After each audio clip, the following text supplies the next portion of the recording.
What is up guys, Mark here. I hope everyone's safe and doing well. Today I'm going to be going over my top 12 songs for Melodifestivalen 2022. And yes, this is for Melodifestivalen's final, which will be airing this Saturday. So in 12th place, I have John Lundvik's song, which I can't quite pronounce, but I think is a pretty good song that just isn't exactly one of my favorites, but it is still very good. Firstly, I think it is nice to see John Lundvik back in Melodifestivalen. He was definitely one of my favorite acts back in 2019, and it is just good to see him again here. I do think that he has a very nice voice. I think this performance is carried by its vocals, and it really is honestly a beautiful song. The only thing holding it back from being higher on this list is just that I like some of the other songs on this list just a little bit more. This song is not bad by any means. I actually think it is a very good song, but there's just things about the other songs that make me like them just a little bit more than this one. However, I still give this song a 9 out of 10, and like my last Melfest video, a 9 out of 10 is going to be a pretty common score on this list. I think all of these songs are objectively good, so you're not going to see any 8 or 8.5s out of 10. All of these songs are a 9 out of 10 or above because I think they are all very good, just for different reasons, and some songs I like better than others for one reason or another. So with that, we're going to move on to my number 11 spot, which is Tane Sekelius. I hope I'm pronouncing that right. Now, just like the last song, I think this is objectively a very, very good song, and I do enjoy listening to it. Again, just some of these songs on this list I like a little bit better, but for this song, I think it has a great message, and I think it is a pretty relatable one. I can definitely relate to this song, and it also has a very classy feel. I think the staging and the dress and everything, it has like a very classy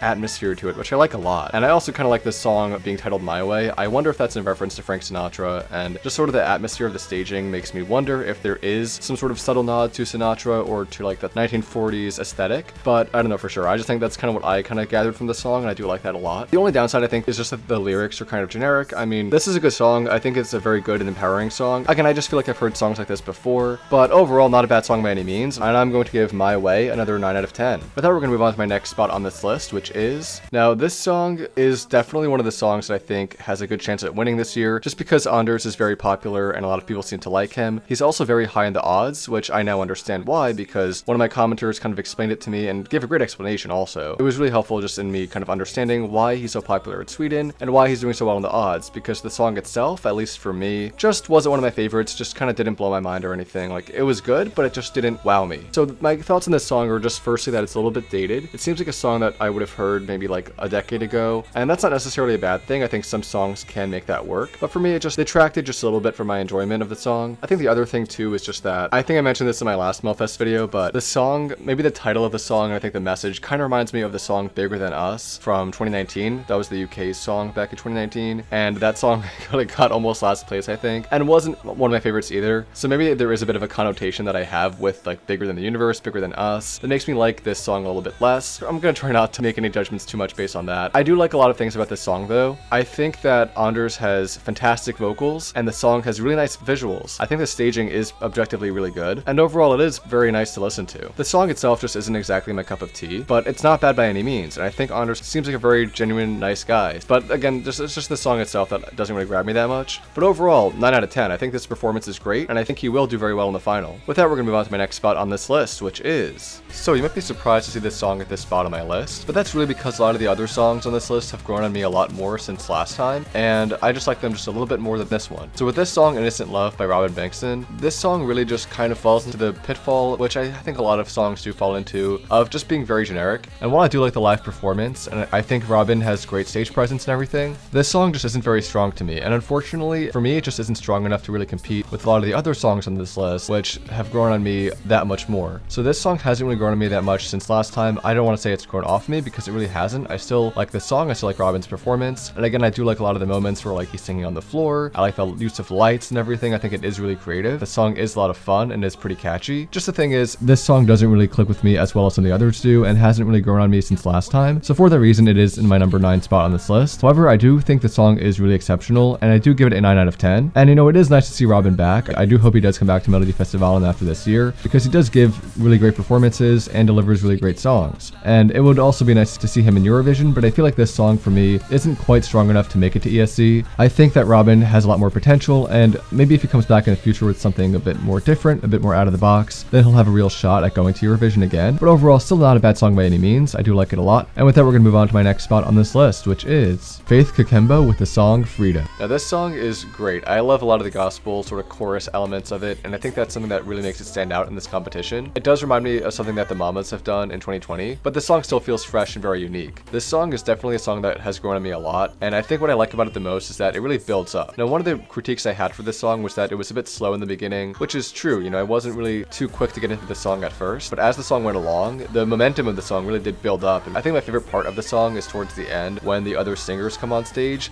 That's when the song becomes really strong, when not only does the staging really excel, but also just the song sounds a lot better. I think Faith and those backup singers, they have great harmony there, and it just sounds amazing. I think it's a really fantastic song, especially because of that last part. I wish the first part was a little bit stronger, but overall the entire package does work because this is a song that builds momentum and that grows. And to be honest, this song did give me goosebumps, especially towards the end. I mean, it was really powerful, really moving, and I just liked it overall. I think this is a great song. Again, just some of the other songs on this list I like just a little bit more, but Faith has done a fantastic job, and I could see the song in Eurovision. It could do well. But just for me, I like some of the other songs just a bit more, so that's why it is in my number 8 spot on this list. But again, overall, 9 out of 10 for this song. Great work, and would not mind seeing it in Eurovision. So, in my number 7 spot, we have Anna Bergendahl with the song Higher Power. Now, this song has grown on me a lot since last listen, and I think it is a really good song. Two things I like about it are the great vocals and the simple staging. I really think where the staging comes into play is that it really puts a lot of emphasis on the artist and her vocals. There's not a lot of stuff going on in the background. There's not a lot of stuff distracting you. There's some LEDs in the background. You have some images of like horses, for example, in the background, but it isn't too distracting and it doesn't take your attention away too much from the artist and her performance. So a lot of focus is on Anna, is on her vocals, and just really makes that part of the song stand out a lot. The lyrics of the song I didn't really like so much at first, but I've kind of come to appreciate them a bit more. They're not spectacular lyrics, but they're not bad either. And the performance overall is really professional and well done. Now, even though this song grew on me a lot, it still, for me, is a 9 out of 10. The song doesn't really click with me as well as some of the other songs on this list, but it is still very good, and I do think this can do very well in Eurovision. But yeah, I just like this overall, and 9 out of 10. With that, we're gonna move on to my next spot on this list. So, in my number 6 spot on this list, and this might be a surprise to some people, is Liamo's song. Now, Nagamo is a fantastic performer. I really like this song a lot. I think it has a great EDM beat, and that is one thing I really like about it. It is nice to see EDM in Melodifestivalen, and that EDM element does make this song stand out quite a bit among the other songs on this list. However, I did feel that the live performance wasn't the strongest, and while I liked the live performance on first listen, on first watch, the more I watched it, the more I listened to it, the live part of the performance kind of grew off me. It's not that the song is bad by any means, and the song really didn't grow off me that much, to be fair. I think a lot of the songs grew on me, and so this song isn't as high as it was on my last list, but it still is a very good song, and I still do give this song a 9.5 out of 10. I think the song is really catchy and is really exciting, and he does do the best he can with the live performance. And it is hard to kind of perform EDM songs live, I think, just because there are so many electric elements, there aren't a lot of vocals, there might be a lot of electric sounds, and to kind of convey that on stage could be a bit difficult for any artist. So I think Liamo has done a very good job with this song overall, and so I will keep this at a 9.5 out of 10. And the song also has really great LED effects in the background. I think that really elevates the song. A lot of focus, kind of like with Anna Bergendahl's song, is brought to the artist. The background is very dark, and while there are things going on in the background, it isn't so distracting that you're not focused on the artist and his facial expressions and his movements. So that is another thing that I really do like about this song. And with that, we're going to move on to my next spot on this list. And the next spot on this list is I Cant Get Enough. Now, I'm half Italian, so I gotta be careful how I pronounce her name, but Cazzi Opeia is a fantastic artist, and I really like this performance. This song has grown on me so much. I mean, I've been listening to it a lot, and I think her vocals are absolutely flawless. I think she's done a great job with this song, and it does really show that she is a very talented songwriter and singer, even outside of Melodifestivalen and the Eurovision world. She has actually written songs for K-pop, which I think is really interesting, and I haven't listened to the songs she's written. Maybe I have, and I just didn't know it, but it just shows in this performance how talented she is. And while the lyrics of the song aren't the most creative or the most unique, they are good lyrics, so I think that songwriting talent really does show here. And overall, I like the whole package here. I really like this performance, I really like the staging, I like the use of backup dancers, and I think they do a really fantastic job here. There's a lot of great moments in this performance that utilizes the backup dancers, like the moment where they're like all clapping around her face and everything, and I think that is really cool, and just makes me like the song a whole lot. So for that reason, this song has been bumped up from a 9 out of 10 for me to a 9.5 out of 10, and that is why it is in my top 5 for Melodifestivalen 2022. So really great song, and I'm really excited to see what she does in the final. With that, we're gonna move on to my 4th spot on this list, and that is Theos with the song Som Du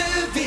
Now this song I wasn't sure about at first, but it's just so much fun. The more I listen to it, the more it's grown on me, and the song has great staging, great vocals, just all around a really good performance, and just so captivating. Now at first I thought it was a bit generic, right, because it's kind of like a very pop type of song, but I do like a lot about it. I like firstly that it's not in English, and I don't have any real bias against English songs. I just like when countries use their native languages. A lot of songs are in English, and not that it's a bad thing, but sometimes I just like to have that linguistic diversity in Eurovision. So this song I like for that reason, and I also just like the staging. I think the staging is really good. I like a lot of the moving props on the stage, especially in the beginning of the song when Theos is moving through these props and everything. And I also like the backup dancers. I think they really elevate the performance a lot. Theos has a lot of energy and a lot of charisma. That just makes this song really great. Like, I like this song so much because the entire thing is just so captivating and fun to watch. The song itself, I feel like, is really elevated by this performance, and this performance brings this song from what would be a 9 out of 10 to a 9.5 out of 10 for me. So overall, fantastic performance. Really excited to see this in the final, and I think that if this does go to Eurovision, it can do really well. I don't know if it would win, but I think it can possibly get top 10.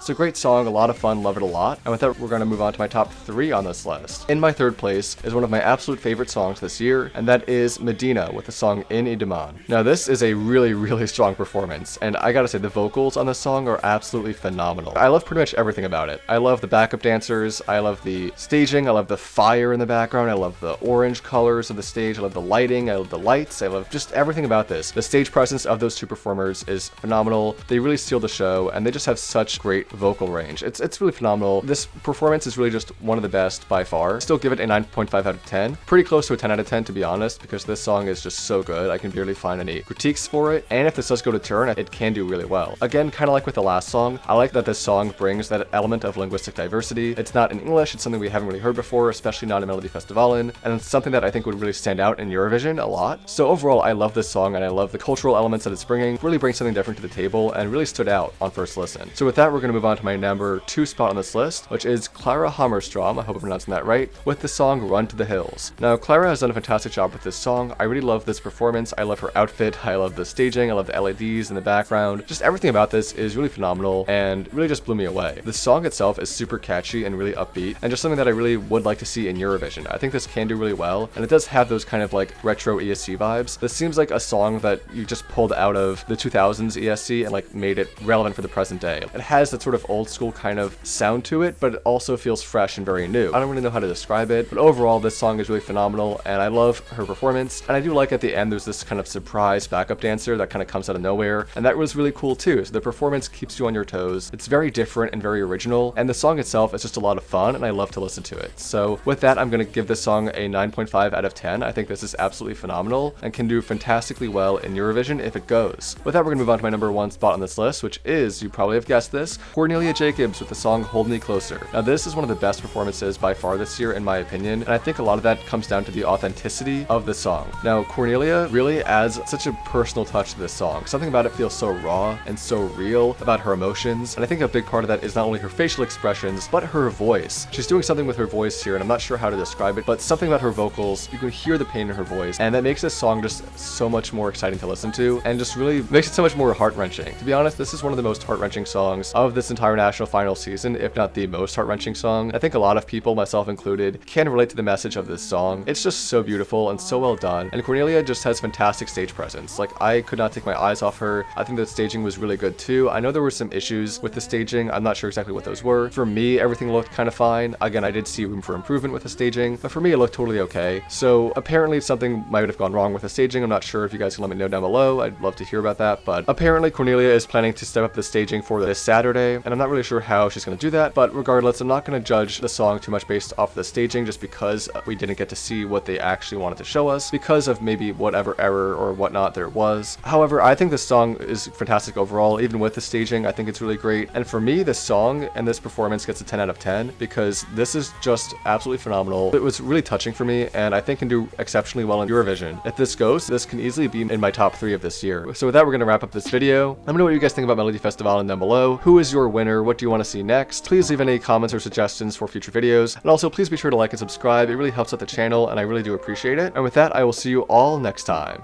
Peace.